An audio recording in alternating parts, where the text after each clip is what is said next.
Hi, എല്ലാവർക്കും നമസ്കാരം. നമ്മുടെ പരീക്ഷയ്ക്ക് പ്രതീക്ഷിക്കാവുന്ന വളരെ പ്രധാനപ്പെട്ട ചില ആനുകാലിക ചോദ്യങ്ങളുമായിട്ടാണ് ഞാൻ ഇന്ന് നിങ്ങളുടെ മുമ്പിൽ വന്നിരിക്കുന്നത്. നിങ്ങളെല്ലാവരും പഠനത്തിന് തിരക്കിലായിരിക്കും. ഒരു മിനിറ്റ് പോലും വേസ്റ്റ് ചെയ്യാനുള്ള സമയം നമുക്കില്ല. ആ ബോധത്തോടുകൂടി എല്ലാവരും നന്നായിട്ട് പഠിക്കുക. നമുക്ക് വേഗം ചോദ്യങ്ങളിലേക്ക് പോകാം. അതിനു മുമ്പ് പറയട്ടെ, ഈ വീഡിയോ ശ്രദ്ധിക്കുന്ന എല്ലാവരും നിങ്ങളുടെ അഭിപ്രായങ്ങളും നിർദ്ദേശങ്ങളും കമന്റ് ബോക്സിൽ രേഖപ്പെടുത്തുക. കാരണം നിങ്ങളുടെ അഭിപ്രായങ്ങളും നിർദ്ദേശങ്ങളും ഏതൊരു ക്ലാസ് എടുക്കുന്ന വ്യക്തിക്കും വളരെ പോസിറ്റീവ് എനർജി നൽകുന്നതാണ്.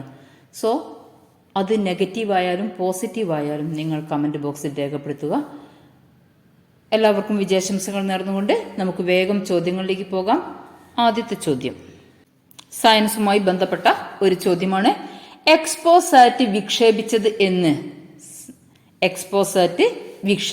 എന്ന് ഉത്തരം 2024 ജനുവരി 1 എക്സ്പോസാറ്റ് വിക്ഷേപിക്കുന്നത്. അടുത്ത ചോദ്യം പറയാം.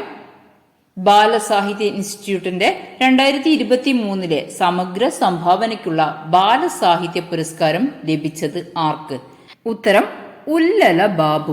ബാലസാഹിത്യ ഇൻസ്റ്റിറ്റ്യൂട്ടിന്റെ 2023 സമഗ്ര സംഭാവനയ്ക്കുള്ള ബാലസാഹിത്യ പുരസ്കാരം ലഭിച്ചത് ആർക്കാണ്? ഉല്ലല ബാബു. ഇദ്ദേഹത്തിനാണ് 2023 സമഗ്ര സംഭാവനയ്ക്കുള്ള ബാലസാഹിത്യ ഇൻസ്റ്റിറ്റ്യൂട്ടിന്റെ ബാലസാഹിത്യ പുരസ്കാരം ലഭിച്ചത്. ഇനി നമുക്ക് ഈ ചോദ്യങ്ങളുമായി ബന്ധപ്പെട്ട കുറച്ച് പോയിന്റുകൾ പഠിച്ചേക്കാം. ആദ്യത്തെ ചോദ്യം എന്തായിരുന്നു? എക്സ്പോസാറ്റ് വിക്ഷേപിച്ചത് എന്ന്. ഉത്തരം 2024 ജനുവരി 1 എക്സ്പോസാറ്റ് വിക്ഷേപിച്ചത്.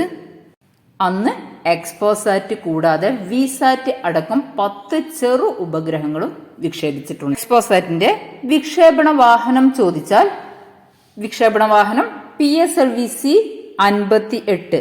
വിക്ഷേപണ വാഹനം PSLV-C 58 എക്സ്പോസാറ്റ് കൂടാതെ വിസാറ്റ് അടക്കം 10 ചെറു ഉപഗ്രഹങ്ങളും 2024 ജനുവരി 1 വിക്ഷേപിച്ചിട്ടുണ്ട്. അടുത്ത പോയിന്റ് നമുക്ക് പഠിക്കാം.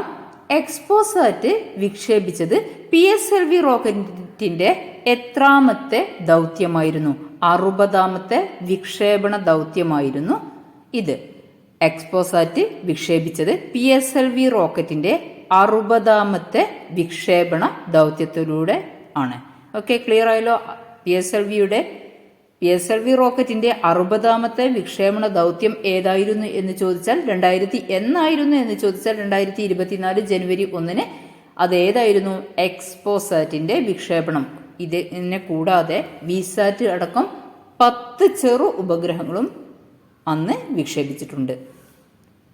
എന്താണ് എക്സ്പോസാറ്റിന്റെ വിക്ഷേപണ ലക്ഷ്യം എന്ന് ചോദിച്ചാൽ എക്സ്റേ തരംഗങ്ങളെ ബഹിരാകാശത്തു നിന്ന് നിരീക്ഷിക്കുകയും അതുവഴി തമോഗർത്തങ്ങളെയും ന്യൂട്രോൺ നക്ഷത്രങ്ങളെയും പഠന വിധേയമാക്കുക എന്നതുമാണ് എക്സ്പോസാറ്റിന്റെ വിക്ഷേപണ ലക്ഷ്യം.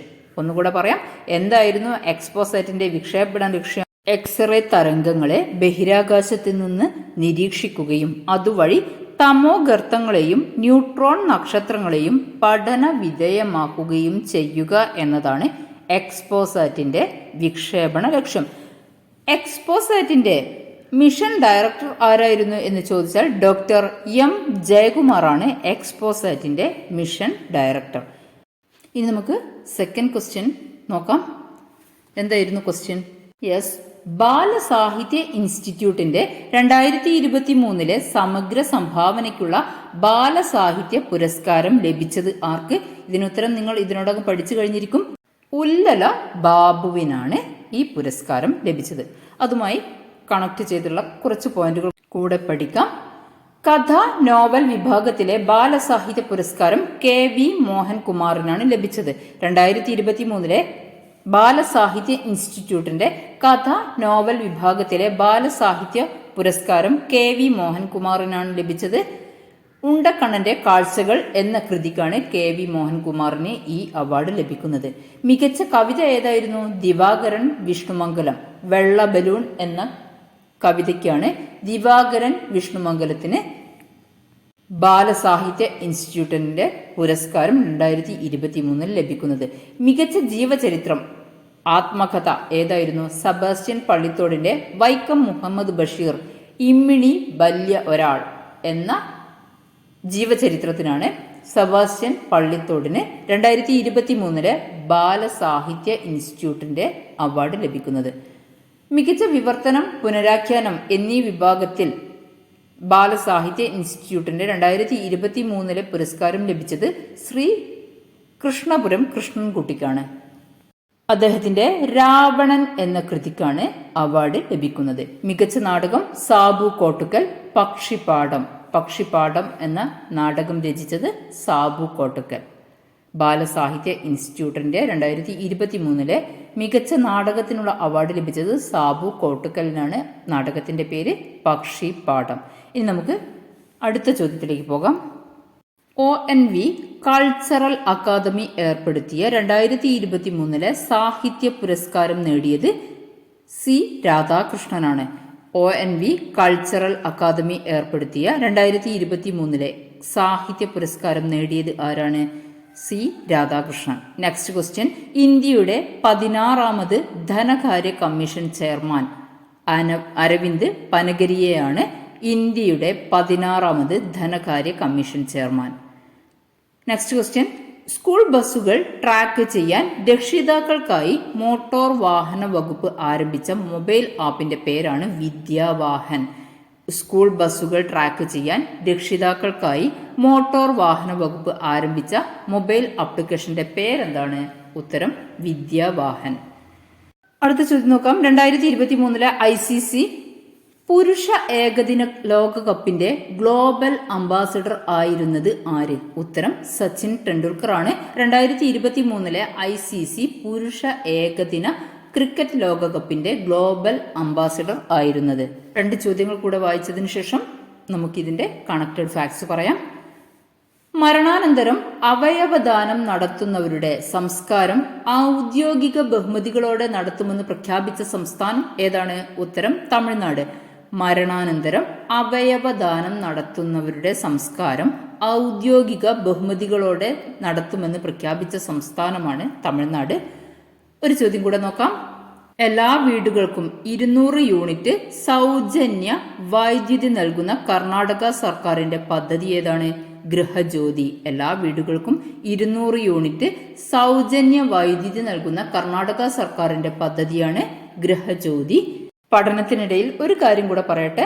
നിങ്ങൾക്ക് ഈ ചാനലിൽ അപ്ലോഡ് ചെയ്യുന്ന വീഡിയോസിന്റെ നോട്ടുകൾ ലഭിക്കാൻ ടാലന്റ് പ്ലസ് ട്യൂട്ടോറിയൽ എന്ന വാട്സപ്പ് ഗ്രൂപ്പിൽ ജോയിൻ ചെയ്യുക. ലിങ്ക് ഡിസ്ക്രിപ്ഷനിൽ നൽകുന്നതാണ്. ഓക്കെ, നമുക്കിതിന്റെ എക്സ്പ്ലനേഷനിലേക്ക് പോകാം. ചോദ്യം ആവർത്തിക്കാം. 2023 ICC പുരുഷ ഏകദിന ക്രിക്കറ്റ് ലോകകപ്പിന്റെ ഗ്ലോബൽ അംബാസിഡർ ആരായിരുന്നു എന്നതായിരുന്നു ആദ്യത്തെ ചോദ്യം. സച്ചിൻ ടെണ്ടുൽക്കർ. 2023 ICC പുരുഷ ഏകദിന ക്രിക്കറ്റ് ലോകകപ്പിന്റെ ഗ്ലോബൽ അംബാസിഡർ ആയിരുന്നു സച്ചിൻ ടെണ്ടുൽക്കർ. ഇന്ത്യയായിരുന്നു 2023 ഏകദിന ക്രിക്കറ്റ് ലോകകപ്പിന്റെ വേദി. 2023 ഏകദിന ലോകകപ്പ് കിരീടം നേടിയത് ആരാണ്? ഓസ്ട്രേലിയയാണ്. 2023 ഏകദിന ലോകകപ്പ് കിരീടം നേടിയത് ഓസ്ട്രേലിയയാണ്. 2027 പുരുഷ ഏകദിന ലോകകപ്പ് ക്രിക്കറ്റിന് വേദിയാകുന്നത് ദക്ഷിണാഫ്രിക്ക, നമീബിയ, സിംബാബ്വെ എന്നീ രാജ്യങ്ങളാണ്. 2023 ഏകദിന ലോകകപ്പ് ക്രിക്കറ്റിന്റെ വേദി ചോദിച്ചാൽ അത് ഇന്ത്യയാണ്. 2027 പുരുഷ ഏകദിന ക്രിക്കറ്റ് ലോകകപ്പിന്റെ വേദി ആകുന്നത് 3 രാജ്യങ്ങളാണ്: ദക്ഷിണാഫ്രിക്ക, നമീബിയ, സിംബാബ്വെ. 14 ടീമുകളാണ് 2027 ക്രിക്കറ്റിൽ അതായത് ഏകദിന ക്രിക്കറ്റ് ലോകകപ്പിൽ മത്സരിക്കുന്നത്. 2024 ICC പുരുഷ 2020 ക്രിക്കറ്റ് ലോകകപ്പിന്റെ ബ്രാൻഡ് അംബാസഡർമാർ ആരൊക്കെയാണ്? Usain bolt, Chris Gayle, Yuvraj Singh, Shahid Afridi എന്നിവരാണ് 2024 ICC പുരുഷ 2020 ക്രിക്കറ്റ് ലോകകപ്പിന്റെ ബ്രാൻഡ് അംബാസഡർമാരായി തെരഞ്ഞെടുക്കപ്പെട്ടിരിക്കുന്നത്. അത് ആരൊക്കെയാണെന്ന് ഒന്നുകൂടെ പറയാം. Usain bolt, Chris Gayle, Yuvraj Singh, Shahid Afridi. അടുത്ത ചോദ്യം നോക്കാം. മരണാനന്തരം അവയവദാനം നടത്തുന്നവരുടെ സംസ്കാരം ഔദ്യോഗിക ബഹുമതികളോടെ നടത്തുമെന്ന് പ്രഖ്യാപിച്ച സംസ്ഥാനം ഏതാണ്? തമിഴ്നാട്. മരണാനന്തര അവയവദാനം പ്രോത്സാഹിപ്പിക്കാനുള്ള കേന്ദ്ര സർക്കാർ പദ്ധതിയാണ് ആയുഷ്മാൻ ഭവ്.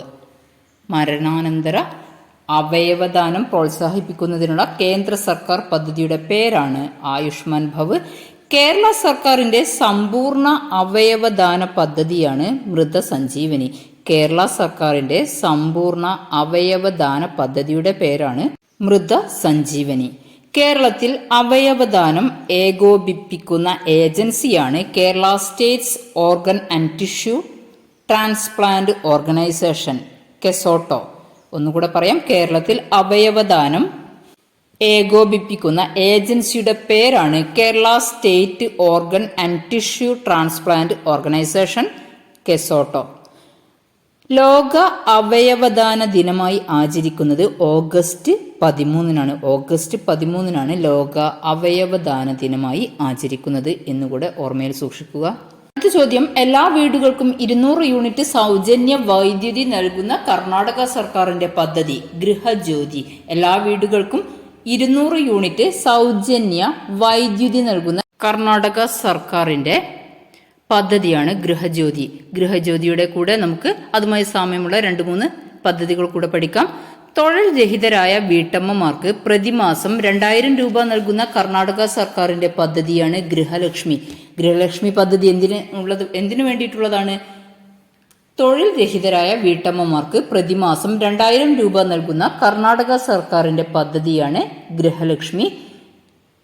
നെക്സ്റ്റ് പോയിന്റ്, സ്ലീപ്പർ ഒഴികെയുള്ള സർക്കാർ ബസ്സുകളിൽ സ്ത്രീകൾക്കും വിദ്യാർത്ഥികൾക്കും സൗജന്യ യാത്ര അനുവദിക്കുന്ന കർണാടക സർക്കാരിന്റെ പദ്ധതിയാണ് ശക്തി. സ്ലീപ്പർ ഒഴികെയുള്ള സർക്കാർ ബസ്സുകളിൽ സ്ത്രീകൾക്കും വിദ്യാർത്ഥികൾക്കും സൗജന്യ യാത്ര അനുവദിക്കുന്ന കർണാടക സർക്കാരിന്റെ പദ്ധതിയാണ് ശക്തി. നെക്സ്റ്റ്, BPL കുടുംബങ്ങൾക്ക് സൗജന്യമായി 10 കിലോ അരി നൽകുന്ന കർണാടക സർക്കാരിന്റെ പദ്ധതിയാണ് അന്നഭാഗ്യ. BPL കുടുംബങ്ങൾക്ക് സൗജന്യമായി 10 കിലോ അരി നൽകുന്ന കർണാടക സർക്കാരിന്റെ പദ്ധതിയാണ് അന്നഭാഗ്യ. നെക്സ്റ്റ് പോയിന്റ്, പ്രതിമാസം തൊഴിൽ രഹിതരായ ബിരുദധാരികൾക്ക് 3000 രൂപയും ഡിപ്ലോമക്കാർക്ക് 1500 രൂപയും നൽകുന്ന കർണാടക സർക്കാരിന്റെ പദ്ധതിയാണ് യുവനിധി. യുവനിധി എന്തുമായി ബന്ധപ്പെട്ടിരിക്കുന്നു? പ്രതിമാസം തൊഴിൽ രഹിതരായ ബിരുദധാരികൾക്ക് 3000 രൂപയും ഡിപ്ലോമക്കാർക്ക് 1500 രൂപയും നൽകുന്ന കർണാടക സർക്കാരിന്റെ പദ്ധതിയാണ് യുവനിധി. ഗ്രാമപ്രദേശങ്ങളിലെ ഭൂരഹിതരായ ഓരോ കുടുംബത്തിനും ഇൻഷുറൻസ് ഏർപ്പെടുത്തുക എന്ന ലക്ഷ്യത്തോടെ ആരംഭിച്ച പദ്ധതിയാണ് ആം ആദ്മി ഭീമാ യോജന. ആം ആദ്മി ഭീമാ യോജന ഗ്രാമപ്രദേശങ്ങളിലെ ഭൂരഹിതരായ ഓരോ കുടുംബത്തിനും ഇൻഷുറൻസ് ഏർപ്പെടുത്തുക എന്ന ലക്ഷ്യത്തോടെ ആരംഭിച്ച പദ്ധതിയാണ് ആം ആദ്മി ഭീമാ യോജന. ഇവിടെ നമ്മൾ പഠിച്ച പദ്ധതികൾ ഏതൊക്കെയാണെന്ന് നോക്കാം. ഗൃഹജ്യോതി, ഗൃഹലക്ഷ്മി, ശക്തി, അന്നഭാഗ്യ, യുവനിധി, ആം ആദ്മി ഭീമാ യോജന.